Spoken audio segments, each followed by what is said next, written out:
I was never the kind of person to take risks, especially when it came to getting home late at night. I always checked the license plate, matched it with the app, and made sure the driver looked like their photo before getting into an Uber. That night was no different. It was a Friday, and I had gone out for drinks with a couple of co-workers. Nothing crazy, just a few cocktails and some venting about work.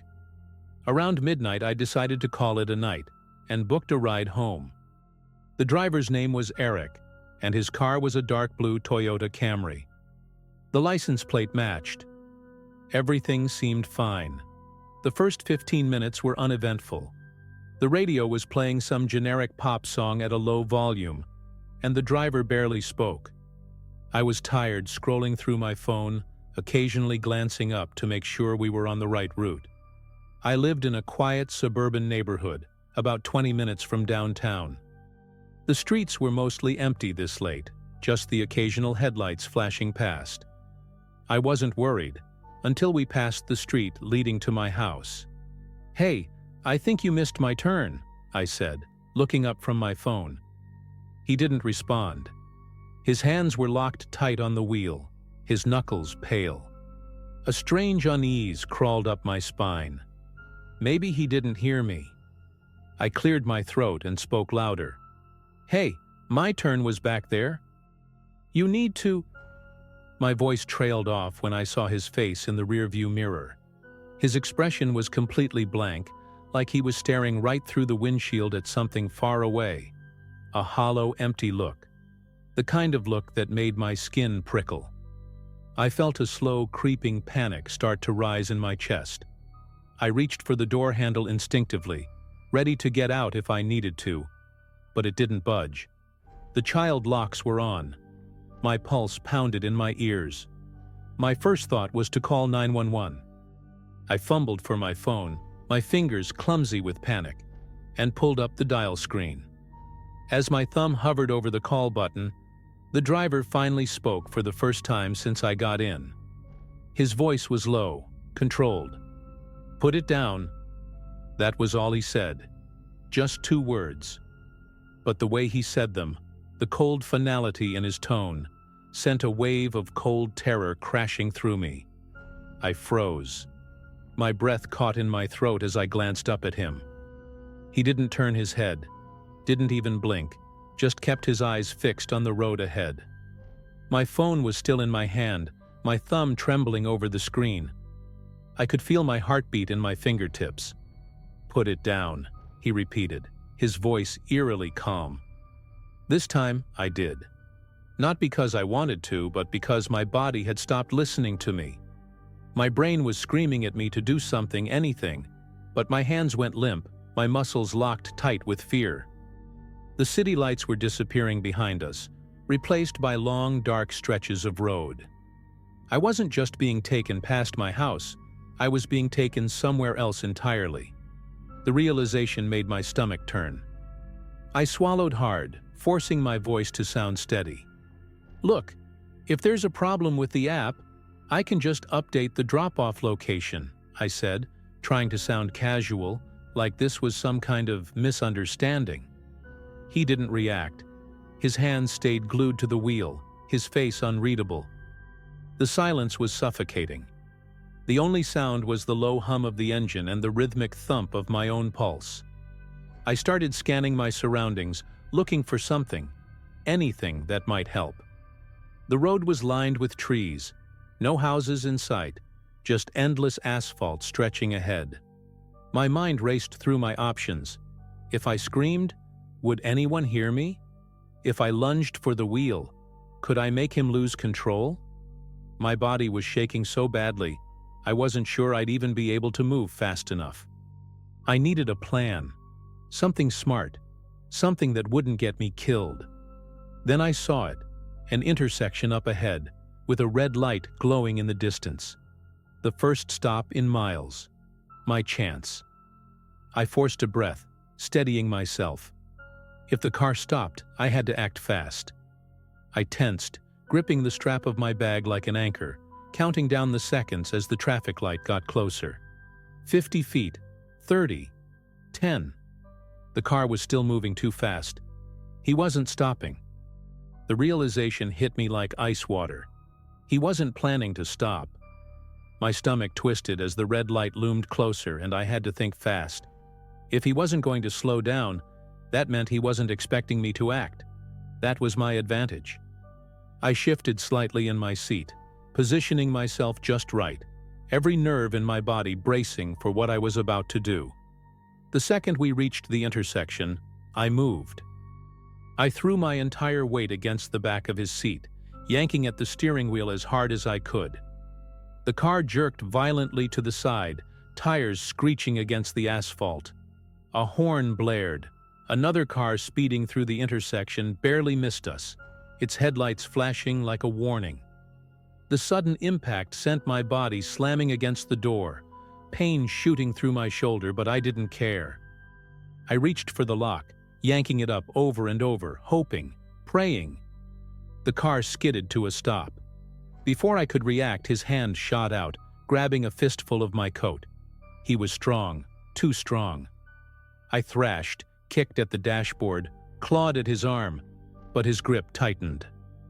"Don't," he growled, the word dripping with something dark, something final. My heart was hammering so hard I thought it might burst. But then, voices, a car door slamming, footsteps approaching. Someone had seen. Someone was coming. The grip on my coat loosened. His whole body tensed, his head snapping toward the sound. For the first time, I saw something in his face. Hesitation. He was deciding. Fight or flee. My chest heaved as I sucked in a sharp breath, and in that split second I made my own decision. I didn't wait to see what he'd choose. I threw myself at the door, shoving it open with every ounce of strength I had, and I ran. I didn't look back. I just ran. My legs felt unsteady. My vision was swimming, but I pushed forward, sprinting toward the first person I saw, a man standing near his parked car, his phone in hand, probably mid-text. "Help!" My voice came out in a desperate, breathless gasp. He turned, eyes widening as he took in the scene behind me. I risked a glance over my shoulder. The Uber was still there, idling in the middle of the intersection, but the driver, he was gone. The door on his side hung open, swinging slightly in the wind. He had disappeared into the night. I collapsed against the man's car, my chest heaving. He asked me what happened, if I was okay, but I could barely form the words. Someone else had stopped too. A woman getting out of her own car, phone already to her ear, calling the police. I just stood there, shaking, trying to piece together what had just happened.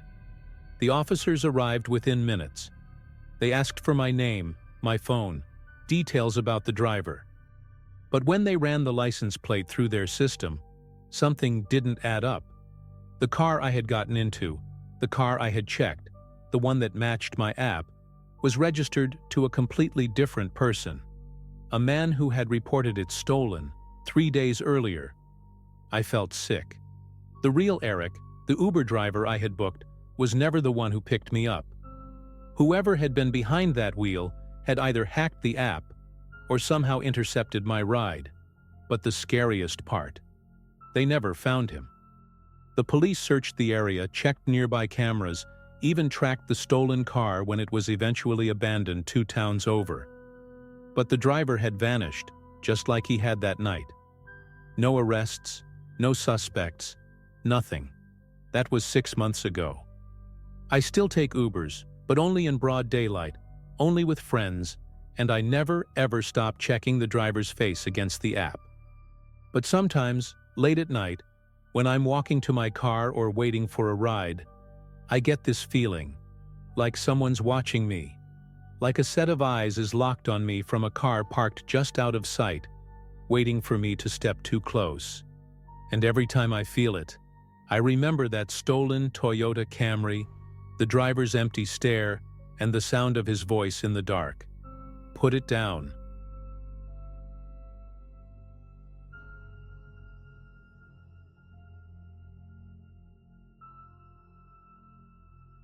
I started driving for a rideshare company about a year ago, mostly doing late-night shifts. The pay wasn't great, but I liked the quiet of the city after dark. People were either too tired or too drunk to talk much, and I could just listen to music and go about my night. That night, a Friday, had been particularly busy. Bars were closing, and I was looking forward to heading home when one last request popped up. A pickup from a bar downtown. 3 passengers, all going to the same destination. Easy money. When I pulled up, the 3 guys spilled out of the bar laughing and shoving each other like old friends. They looked to be in their early 20s, dressed casually in hoodies and jeans. One of them, tall, blonde, wearing a Yankees cap, tapped on my window. "Hey man, you our ride?" he slurred. I nodded, and they piled into the back seat, the smell of beer and cheap cologne filling the car. "Thanks, dude," another one muttered, rubbing his face. His name on the app was Ryan. At first they were just rowdy like any other drunk passengers. They talked over each other, cracking jokes that barely made sense. The one in the Yankees cap, Josh I think, kept yelling something about a bet he'd won. I tuned them out, focused on driving. But then, out of nowhere, the third guy, shorter, buzz cut, wearing a black hoodie, pulled something out of his jacket and set it on his lap. A gun. My stomach turned to ice. "Just keep driving," he said, his voice steady, almost casual. The laughter died instantly. Josh and Ryan shut up so fast you'd think someone had hit a mute button. The car was dead silent except for the hum of the engine. My hands tightened around the wheel. I glanced at the rearview mirror, but no one met my eyes. The gun wasn't pointed at me, not yet, but that didn't matter. I knew right then I wasn't in control anymore. I kept my eyes on the road, my mind racing. My first instinct was to slam on the brakes and jump out. But where would I go? They were in the back seat, and one of them had a gun. If I made a wrong move, I wouldn't even make it past the door. My mouth felt dry, but I forced myself to speak. Where are we going?" My voice sounded weak, uncertain. Ryan finally looked at me through the mirror, his expression unreadable. "Just drive," he repeated, softer this time. He wasn't the one with the gun, but the way he spoke made it clear he wasn't about to stop whatever was happening. Josh, the loudest one just minutes ago, was staring at the gun, his knee bouncing like he wanted to be anywhere but here. I turned onto the highway, gripping the wheel so tight my knuckles ached. The GPS still showed their original drop-off, some apartment complex a few miles away.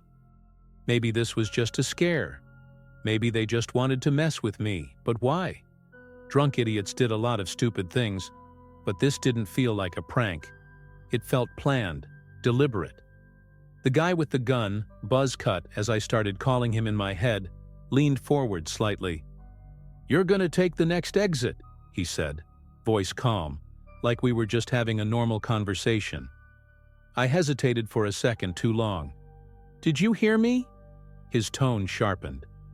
I nodded quickly, my heart pounding so loud I could barely hear anything else. I flipped on my blinker, feeling like I was driving myself straight into whatever they had planned. As I took the exit, the city lights faded behind us, replaced by long stretches of dark road. The GPS recalculated, but I didn't even glance at it. I knew we weren't headed to their original destination anymore. My stomach was a knot of panic, but I forced myself to breathe. If I freaked out, if I made them nervous, I might not make it out of this car alive. Josh finally spoke up, his voice tight. "Dude, what are we doing?" He wasn't looking at me. He was looking at Buzz Cut, who still had the gun resting on his lap. His fingers tapped against the handle, slow and deliberate, like he was thinking. "Relax," he muttered. "We just need a ride, that's all." Ryan shifted in his seat. "Man, come on," he said under his breath. I couldn't tell if he was nervous for me or for himself. Either way, it didn't matter. I wasn't about to trust any of them. My mouth was dry, but I managed to speak. "Look, I don't want any trouble," I said, my voice shaking despite my best effort. "Just tell me where you want to go." Buzzcut leaned forward again, his breath hot against the back of my neck. "Just keep driving," he murmured. "You'll know when to stop." The road stretched ahead, empty and dark, the only sound the hum of the tires against the pavement. My pulse throbbed in my ears. I kept waiting for them to tell me where we were going, but Buzzcut just sat there, fingers drumming against the gun. The air in the car felt suffocating. Every second that passed tightened the noose around my neck. Then, up ahead, I saw a gas station. Bright lights, cameras, people. My mind latched onto it like a lifeline. "I need gas," I said suddenly, my voice a little too loud. "Running low." I tapped the dashboard like it proved my point. It wasn't even a lie. I had less than a quarter tank, but I wasn't planning on filling up. I was planning on running. Buzzcut hesitated. I could feel his eyes on me, sizing me up, calculating. Then he nodded. "Fine," he said, "but make it quick."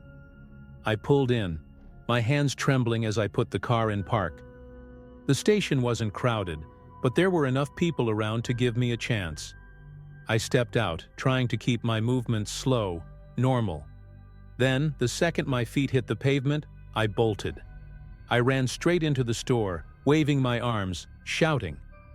The clerk's eyes went wide as I gasped, "Call the cops! They have a gun!" I risked a glance back.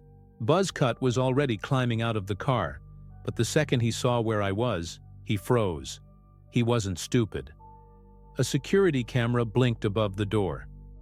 I don't know what they were planning that night, but whatever it was, it ended right there. By the time the cops arrived, the car was gone, and so were they. I never saw them again. But even now, every time I pick up a passenger, I still glance at their hands, checking, just in case.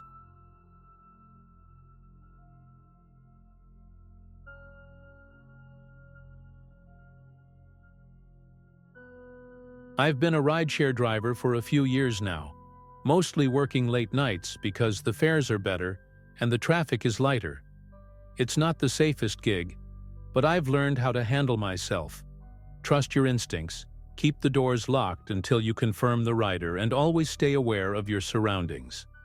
This happened on a Friday night, just past midnight, when downtown was packed with people spilling out of bars, laughing too loudly, stumbling over the sidewalks. I got a request from a popular bar I'd picked people up from a dozen times before. Nothing about it stood out. Just a woman's name, a 5-star rating, and a pickup point right outside the entrance. Routine. When I pulled up, I saw her immediately. She was swaying on her feet, one hand braced against a lamppost, the other holding her phone. Her hair was messy, and she wore a red dress that looked like it had seen better days. I barely had time to roll down my window before she staggered toward the car. Yeah, you're my ride," she slurred, opening the door and collapsing into the seat. I asked her to confirm her name, something I always do, but she just waved her phone vaguely. Yeah, that's me." Her fingers moved fast over the screen, texting someone as I pulled away from the curb. I could smell the alcohol on her, sharp and sour. She didn't make small talk, didn't even look at me, just kept texting. A few blocks in, she spoke up. "Hey, can you stop at a gas station real quick?" Her voice was still slurred, but there was something about the way she said it that made me hesitate. It wasn't a request. It was flat, almost rehearsed. I glanced at her in the mirror. Her eyes were on her phone, her face blank, like she was reading instructions. But what was I supposed to do? I had no reason to refuse. It wasn't unusual for drunk passengers to ask for a pit stop. So I nodded and pulled into the nearest gas station, a poorly lit spot on the edge of downtown, mostly empty except for an old pickup truck at one of the pumps. The second I put the car in park, everything happened at once. The passenger door flew open so fast it nearly ripped off its hinges, and before I could react, Hands were grabbing at me. One man yanked at my arm, trying to haul me out, while another shoved something hard against my ribs. Gun? Knife? I couldn't tell. Adrenaline hit me like a truck. But the worst part? The woman. She didn't scream, didn't flinch, didn't even look up from her phone. Just sat there, scrolling like she wasn't even part of this. I fought back on instinct, twisting my arm free and slamming my elbow into the guy closest to me. He grunted, but he didn't let go. The other one was still pressing something against my ribs, hissing at me to get the hell out of the car. I could barely process what was happening. A setup. A trap. And the woman?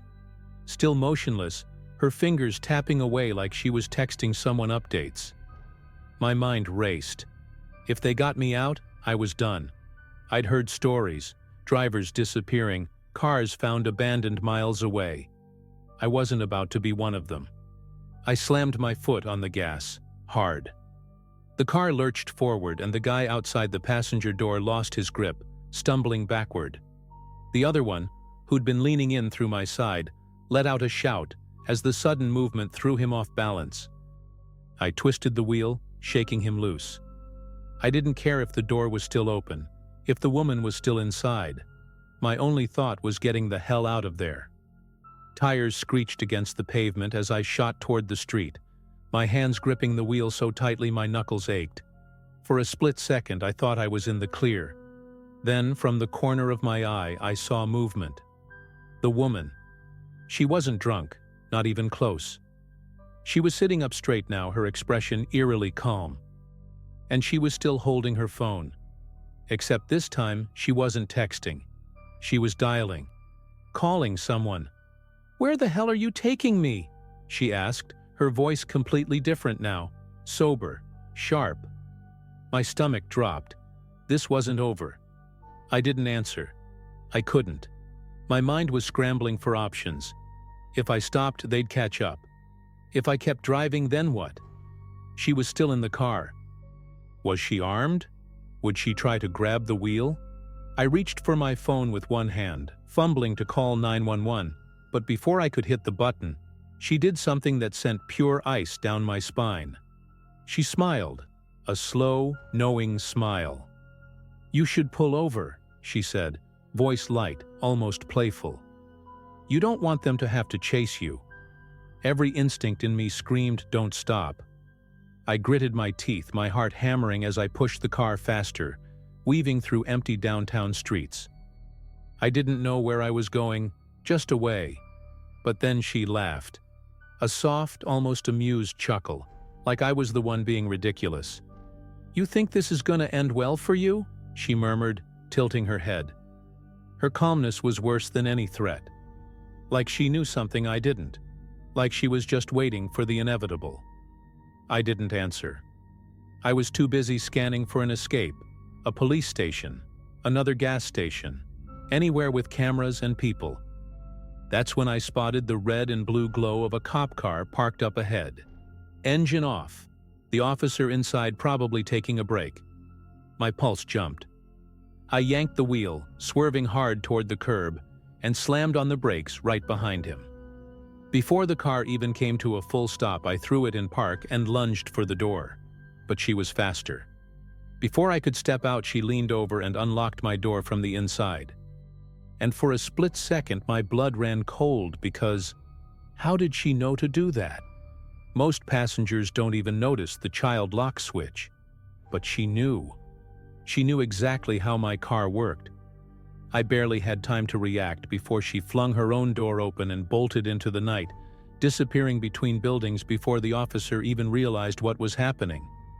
I stumbled out, breathless, waving at the cop like a madman. "Hey, hey!" My voice came out ragged. "That woman, there were guys. They tried to..." I couldn't even get the words out properly, but I didn't have to. He must have seen something in my face because his hand went straight to his radio. He asked me what happened, and I told him everything. The setup, the gas station, the two guys, the way she acted like none of it was a big deal. He listened, nodding, then called for backup. But I could tell. He already knew how this was gonna go. They searched the area, but she was gone. No sign of her. No sign of the two guys from the gas station either. The officer took my statement, asked if I got a good look at them. I tried, but everything had happened so fast. I could barely remember their faces, just the sheer panic of being grabbed, the weight of something pressing into my ribs. The only thing I was sure of was the woman, her voice, her eerie calmness, that damn smile. I checked the app, hoping maybe I'd find something useful. Her profile picture, her ride history, anything. But when I opened it, the request was gone, like it had never existed. I showed the cop my trip logs, but all that was left was a vague ride canceled message. No name, no record of a pickup, nothing. The officer didn't look surprised. He just sighed, told me he'd file a report, but not to get my hopes up. "These guys, they know how to cover their tracks," he said. "They've done this before."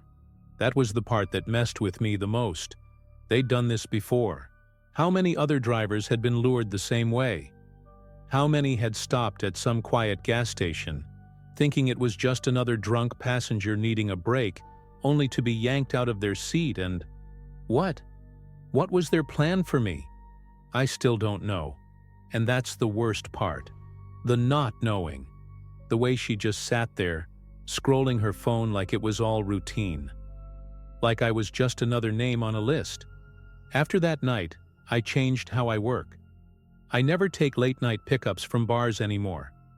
I keep my doors locked until I see exactly who's getting in. And if a rider ever asks me to stop somewhere that wasn't on the original route, I don't do it. I don't care how insistent they are, because I got lucky that night. I hit the gas at the right second. I spotted a cop at the right moment. But next time, I might not be so lucky.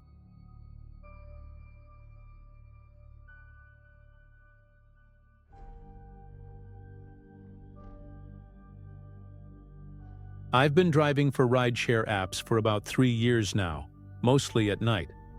The pay isn't great, but I like the quiet. There's something peaceful about empty streets and neon lights reflecting off the wet pavement. I've had my fair share of weird passengers, drunks, creeps, people who refuse to speak, but nothing comes close to what happened last winter. It was just past midnight, and I had one more ride before calling it a night. A simple pickup at an apartment complex on the outskirts of town. The request came from a user named Eric, no profile picture, no rating. Normally that would be a red flag, but I was tired and just wanted to get it over with. When I pulled up, he was already standing there just outside the gate. A tall guy, maybe late 30s, wearing a dark hoodie and jeans. He got in without a word, settling into the back seat like he had done this 1,000 times before. "To Pinecrest Avenue, right?" I asked, confirming the destination on my screen. He nodded but didn't say anything. Fine by me. I wasn't in the mood for small talk anyway. The drive was uneventful at first. The streets were nearly empty, just the occasional pair of headlights flashing past.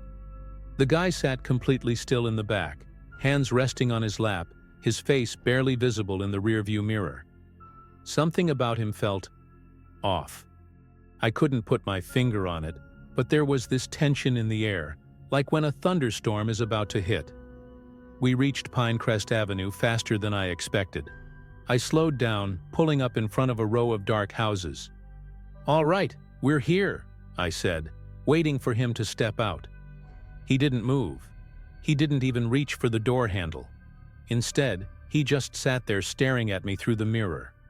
His eyes locked onto mine, cold and unblinking. My stomach tightened. This the right spot?" I asked, glancing back. No response. Just that same dead stare. My fingers hovered over the door lock. Something told me not to turn around, not to meet his gaze directly.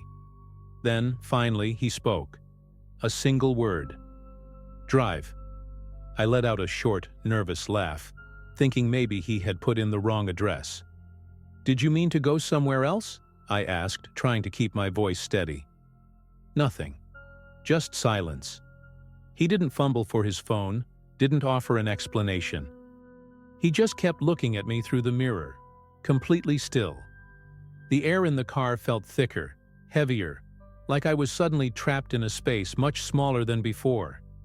Every instinct screamed at me to tell him to get out, to hit the gas and get away from this guy. But something about the way he sat there, so composed, so intentional, made my skin crawl. I cleared my throat and tried again. Look, man, if you need to change the drop-off, you gotta update it in the app. My hand hovered over the screen, ready to cancel the ride if I had to. That's when he finally spoke again, his voice calm, almost too calm. If you stop, I'll make sure you don't drive again. I went cold. My fingers clenched around the steering wheel, but I didn't move. There was no humor in his tone, no sign that this was some kind of weird joke. He meant it. Every muscle in my body tensed as I debated what to do. If I stopped, would he actually do something? Did he have a weapon?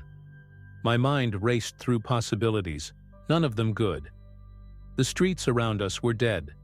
No cops, no late-night pedestrians, just dark houses with their lights off. If he did have something, if he tried to hurt me, who would even see? I swallowed hard and, without saying a word, pressed the gas. The car rolled forward, creeping past the quiet houses.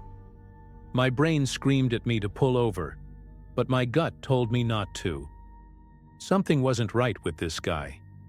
I didn't know what he wanted, but I knew I didn't want to find out the hard way. I drove aimlessly, my hands gripping the wheel so tight my knuckles turned white. Every few seconds, I glanced at him through the rearview mirror, half expecting him to make a move, to lunge forward or pull something out of his pocket. But he didn't. He just sat there, unnervingly still, like a statue in the back seat. The only sign that he was even alive was his slow, steady breathing. The silence in the car was suffocating. My heartbeat thudded in my ears, louder than the hum of the engine.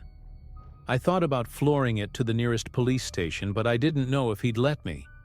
If I made it obvious that I was trying to escape, would he react? My mind kept circling back to his words. If you stop, I'll make sure you don't drive again. What the hell did that mean? Was he threatening to hurt me?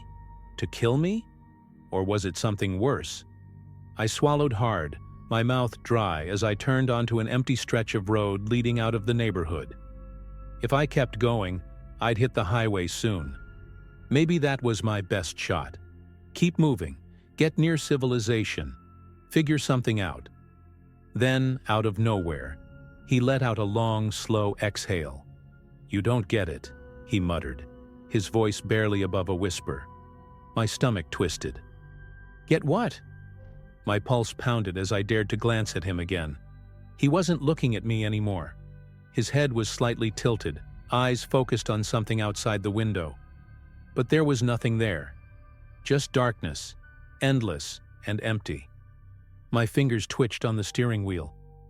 What the hell was this guy talking about? I couldn't take it anymore. "Look, man, I don't know what kind of game you're playing, but you need to tell me where to go. I'm not just gonna keep driving all night." My voice was steadier than I felt, but inside, I was unraveling. His head turned back toward me, that same eerie calm in his expression. Then, in that same measured voice, he said, "It's already too late." A shiver ran down my spine. Too late for what? I didn't ask. I didn't want to know. Every instinct in me screamed to keep driving, to not let the silence stretch too long. The highway was just ahead, a flickering green exit sign barely visible in the darkness. If I could just make it there, maybe I could shake him, get him out of my car somehow. But then, as I flicked on my turn signal, his voice came again, low, almost disappointed. "Don't take the highway." I froze. My foot hovered over the gas. My stomach clenched so hard it hurt. How did he know? He hadn't been looking at the road. He hadn't checked his phone. But somehow, he knew. My fingers twitched over the turn signal, my breath shallow. 100 thoughts crashed into each other in my mind. Ignore him and go for it? Risk whatever he meant by too late? Or listen to the warning of a man who was already pulling every thread of logic out from under me? I jerked the wheel at the last second, veering back onto the quiet road. My headlights carved a path through the night, but I barely saw what was ahead. My skin was crawling, my nerves burning. I knew I had made a mistake the moment I heard him exhale, not in relief, but in satisfaction, like he had just won. And then, the car started slowing down on its own. My heart slammed against my ribs as I pressed the gas pedal harder, but the car barely responded. The speedometer needle was dropping, 40, 35, 30. It felt like something was pulling the car back, draining its momentum like I was driving through thick mud. My breath hitched as I checked the dashboard. No warning lights, no mechanical issues. The road was smooth, the tires were fine. So why the hell was I losing speed? I glanced at the rearview mirror again, but this time I regretted it instantly. The man wasn't sitting still anymore. He was leaning forward now, closer. His face was clearer in the dim glow of the streetlights. His eyes looked wrong. Not glowing, not monstrous, just wrong. Too dark, too deep. Like I was staring into something that didn't belong here. My hands were shaking as I forced myself to speak. "What's happening?" My voice barely came out. I didn't want to know, but I couldn't stop myself from asking. The man didn't answer right away. He just watched me like he was waiting to see how I'd react. And then, in a voice so calm it made my skin prickle, he said, "You shouldn't have picked me up." I couldn't breathe. The car kept slowing, now rolling at barely 15 miles per hour, and I could feel it. Something was here. Not just him. Not just me. Something else. Just beyond the edges of the dark. My headlights barely cut through it anymore, as if the night was thickening, swallowing the world outside. I wanted to scream, but I couldn't even open my mouth. The car crawled to a stop. Not because I braked. It just stopped. The engine was still running, but the wheels refused to turn, like something had locked them in place. My pulse hammered in my ears. I gripped the steering wheel so tight my fingers ached. My whole body was screaming at me to move, to run, to do something, but I couldn't. The man sat back again, his expression unreadable. "It's better this way," he murmured almost to himself. Then he reached for the door handle. My breath caught in my throat. He was leaving? After all of this, he was just going to... The door creaked open, but before he stepped out, he turned to me one last time. His eyes locked onto mine, and I swear, for a second I saw something else behind them. A shape, a shadow, something vast and wrong, pressing against the thin barrier of his skin. His lips parted slightly like he wanted to say something, but then he smiled, a slow, knowing smile. And just like that, he was gone. The second the door shut, the car jolted forward. The weight that had been pressing down on it lifted in an instant. My foot was still on the gas, and the tires screeched as I lurched forward, tearing down the road as fast as I could. I didn't look back. I couldn't. I don't know how long I drove, but when I finally pulled into my driveway, shaking so badly I could barely turn off the engine, I realized something. I never heard another door open. I never heard him walk away. I never saw where he went.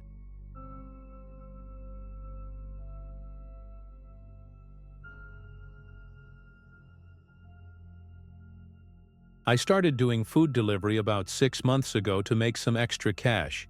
It was mostly uneventful. Long hours, weird customers, occasional good tips. I usually worked the dinner rush and late-night orders because that's when people paid more. But this one night, I got a request that immediately felt off.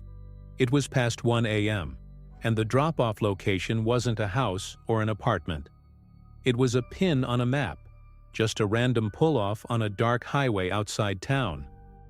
No notes, no special instructions, just an order for a burger and fries. I hesitated but accepted it. Money was money, and I figured maybe it was a trucker or someone who broke down. The drive out there was eerie. The further I got from the city, the fewer streetlights there were, until eventually I was just relying on my high beams to cut through the pitch-black road.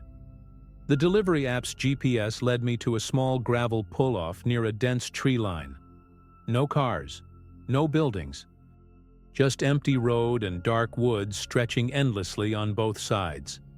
As soon as I stopped, I felt it, that uneasy, gut-level instinct that something wasn't right.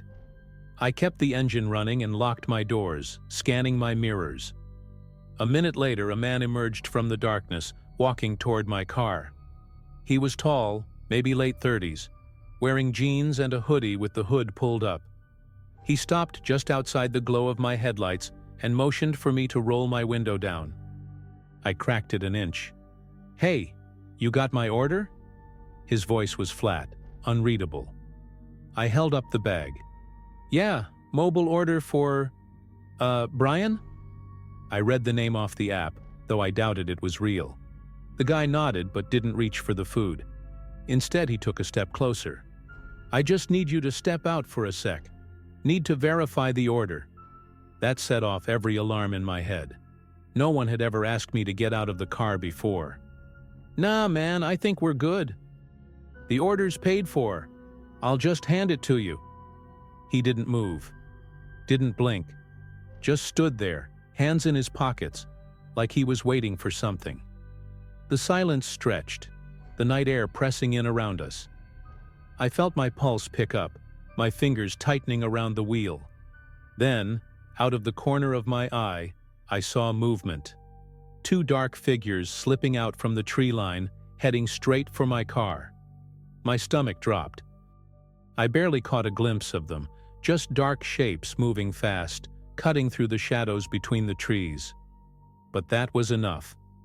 I knew I had maybe seconds before they reached me. My hands fumbled for the gear shift, but the man outside noticed my panic. His posture changed in an instant. He stepped forward, pressing his hands flat against my window, leaning in just enough for me to see his face under the hood. His eyes were wide, too wide, his expression tense. "Don't do anything stupid," he muttered. His fingers twitched against the glass. I could see his breath fogging up the window. I didn't wait to see what he meant by that. My right foot slammed down on the gas. The tires spun for a split second before catching the gravel, and the car lurched forward. The man jumped back, barely avoiding the front bumper, but I didn't stop to check. In my rearview mirror, I caught sight of the other two figures breaking into a sprint after me. One of them, taller, leaner, reached out like he thought he could grab the car. But I was already picking up speed, gravel spitting out from my tires as I swerved back onto the highway. My heart was pounding so hard I could barely hear the engine. I didn't slow down for miles. My hands were shaking, gripping the wheel so tight my knuckles were white. I kept checking my mirrors, expecting to see headlights tailing me, expecting one of those figures to still be running after me, impossibly fast. But there was nothing, just the empty road stretching behind me. I knew I had to report it. I even had the fake delivery address in my app. But what the hell would I say? "Hey, I think 3 guys just tried to kidnap me on Highway 46? Would anyone even take me seriously?" Instead, I drove straight home, locked every door, and sat in my car for a full 10 minutes before I could make myself move. My phone buzzed. It was the app, marking the order as incomplete and warning me that I could face penalties for an undelivered item. I stared at it, barely processing the words. I didn't care about the order. I just kept replaying the moment I saw those figures stepping out from the trees, the way the man had pressed his hands against my window like he was waiting for something, like he thought I'd be stupid enough to open the door. I barely slept that night. Every time I closed my eyes, I saw that hooded man's face, the way his breath fogged up my window. The way those figures had moved. Fast. Too fast. It didn't feel random. It felt planned. Like they knew I was coming. Like they had done this before. I kept telling myself to report it, but what could I say? That I got spooked and drove off. That 3 guys were lurking in the woods late at night? Unless I had proof, I doubted anyone would take it seriously. The next day I checked the delivery app to see if the order was still there. It wasn't. No record of it. No customer name. It was like it had never existed. That was the part that really got to me. Someone had deleted it. Someone with access. That meant either the app glitched out or, more likely, whoever set up the order didn't want it traced. That realization made my stomach turn. I haven't done late-night deliveries since. I still drive, but only during normal hours, only in areas where I feel safe. I don't accept weird drop-off locations, and I sure as hell don't stop in the middle of nowhere for anyone. But sometimes, when I'm out late and I pass a lonely pull-off like that one, I catch myself gripping the wheel just a little tighter, scanning the tree line, wondering if they're still out there, waiting.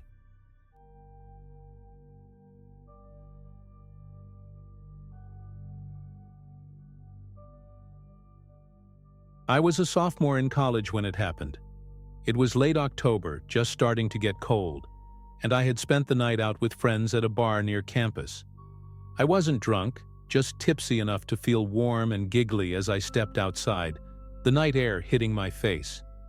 My friends were still inside, but I was tired, so I pulled up the Uber app and ordered a ride home. I barely glanced at the details, just saw the car model and the estimated time of arrival. When a dark sedan pulled up a minute later, I got in without thinking. The first few minutes were fine. The car smelled faintly of cigarettes and cheap air freshener, and the driver, a middle-aged man with a scruffy beard and a baseball cap pulled low over his face, didn't say much. That was fine with me. I wasn't in the mood for small talk. I leaned my head against the window, watching the streetlights blur past. But after a while, I noticed something was off. The route was supposed to be a straight shot back to my dorm, but the streets looked unfamiliar. We should have turned left back there. Instead, we kept going straight, deeper into an area I didn't recognize. I think you missed the turn," I said, forcing a light laugh, like I wasn't already getting a bad feeling. The driver didn't respond. He just kept driving. My stomach twisted and I tried again. "Hey, can you just turn around? This isn't the right way." Silence. The car felt smaller all of a sudden, the air heavier. I gripped my phone and checked the map, but the screen showed nothing. No service. That's when I realized we weren't just off course. We were nowhere. That's when he finally spoke. His voice was low, almost amused, like he was enjoying this. "No one's going to find you out here." My body went cold. Every nerve in me screamed to get out, but I was trapped. The doors didn't have manual locks, and I didn't want to make a move that would set him off. I forced myself to stay calm, to think. Maybe I could play along, act like I wasn't scared. "Look, I think there's been a mistake," I said, trying to keep my voice steady. "Just take me back, and I won't say anything." My hands were shaking so badly I had to press them into my lap to keep from showing it. He didn't respond. Instead, he reached into his pocket and pulled something out. A phone. My heart jumped. He tapped the screen a few times, then put it back down.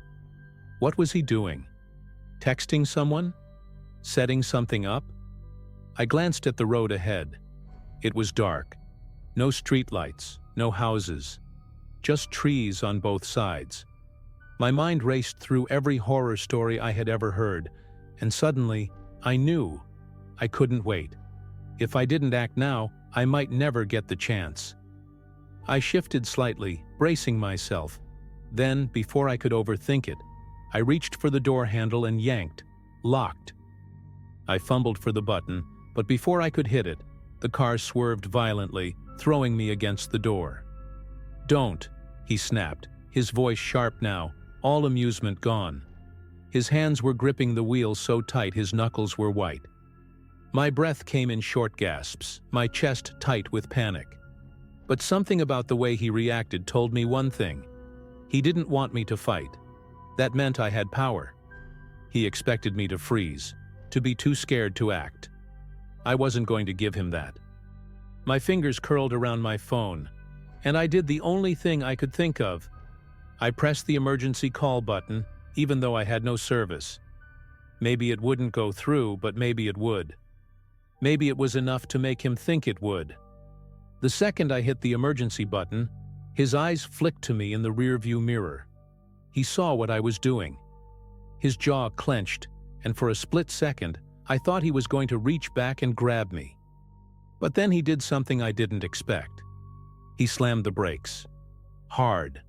My body lurched forward, my seatbelt cutting into my chest.